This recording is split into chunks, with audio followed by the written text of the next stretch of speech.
What's up, guys? This is Aaron, and it is week 4 for college football. And I've got 4 or 5 for you today. And I might have one or two more to add. Um, Last week, 3-2. We lost on the Wisconsin under 46 and Rutgers -17, but we hit Buffalo +14, Tulane +14, and the Michigan State over. So 3-2 last week, 11-5 overall. That was a tough week, I think, for everybody. So just to survive that week's fine with me. Um, so the first play is going to be James Madison +7. So they just came up from the FCS. James Madison is pretty good. It's really hard to tell sometimes. They lost a lot of players, especially on offense, and somehow they just keep chugging along.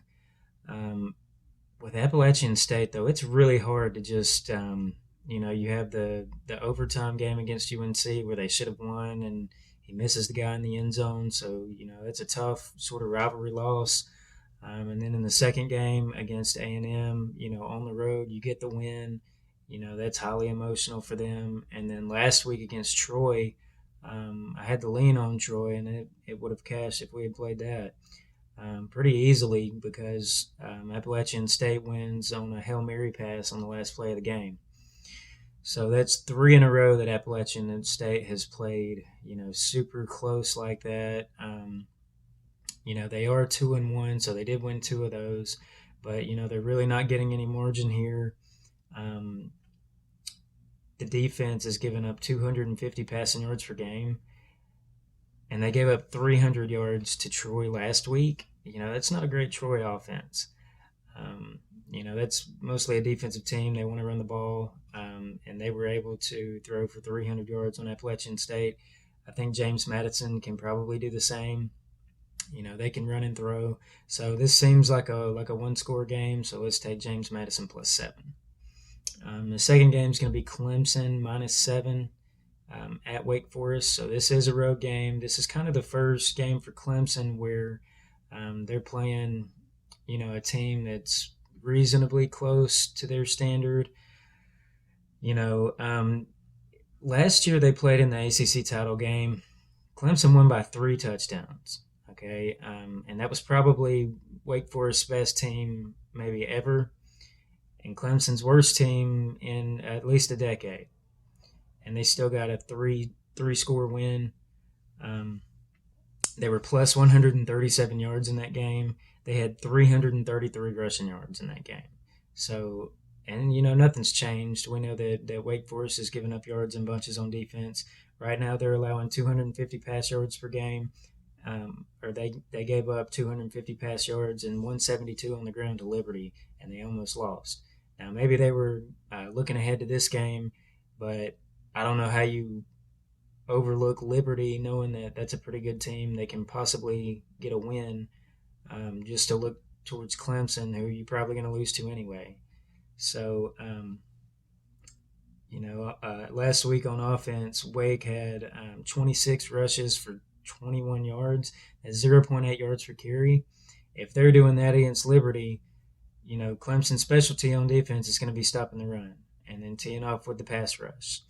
Um, Another caveat here, one of the Clemson defensive tackle, he just had a death in the family. So they're kind of going through this. That could be a negative, mentally for the team going through a tough time like that. But at the same time, this can be one of those situations where you can kind of come together and have, football be the uniting force, something to rally with and kind of get your mind off the tough times in life. Um, and DJU, as bad as he's been since he's been the starter, he is completing 64% of his passes. He's got 5 touchdowns, only 1 interception. So it's not like he's really turning the ball over a lot. As long as we can have a clean game here, I think Clemson can win this by double digits. The third one's going to be Oregon -6. I've seen some 6.5s out there. That's fine too. The chance that it lands directly on 6 is not that high anyway. That is a key number though. So try to get this at 6.5. Don't play it over 7. You're just asking for trouble. And 6.5 is widely available right now. So Oregon overall, compared to Washington State, they have a 205 to 111 rushing edge per game. So, I mean, obviously they like to run the ball a lot. Wazoo likes to throw the ball a lot.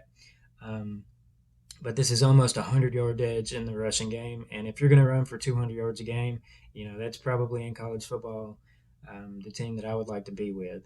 Um, so Washington State, they did play, Colorado State, Idaho. Those are total bottom feeders. And then they played Wisconsin, and they got the win. Um, they just didn't deserve it. They were outgained by almost 150 yards to Wisconsin, and somehow they found a way to win the game. They were not particularly good, um, and Wisconsin ran all over them.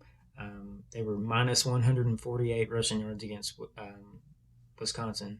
So, as long as Wisconsin wasn't just, not scoring in the red zone, turning the ball over, things like that, if this is a clean game and Oregon's got this capability on the ground, these are the types of teams that cover spreads in college football. Now, Oregon is off a big win against BYU, so this is not a great spot for them. If anything, this is, not maybe not a bad spot, but not just not a great spot. But they did outyard BYU by 99 yards. That's a good BYU team. So we're going to take the shot here. Oregon -6. So the next play is going to be Arkansas +2 against Texas A&M. We were on this last year +5.5, and Arkansas wins the game outright. Totally low scoring game. What I like for Arkansas, though, their defense is just kind of average right now, but the offense has capability. KJ Jefferson's a pretty good quarterback. He can throw, he can run. They're definitely a run-first team, kind of a power run team, and A&M is just kind of anemic offensively. Even against Miami last week, you saw against Appalachian State, they didn't have 100 yards passing. They didn't have 100 yards rushing. And they come back against Miami at home in sort of a spot where you want to get right. And they were still outgained by 128 yards to Miami in the win. And they were first downs. They were out first down by 11.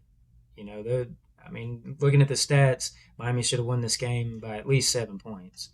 But that's Miami. That's Mario Cristobal. You're going to see a lot of that sometimes out of them.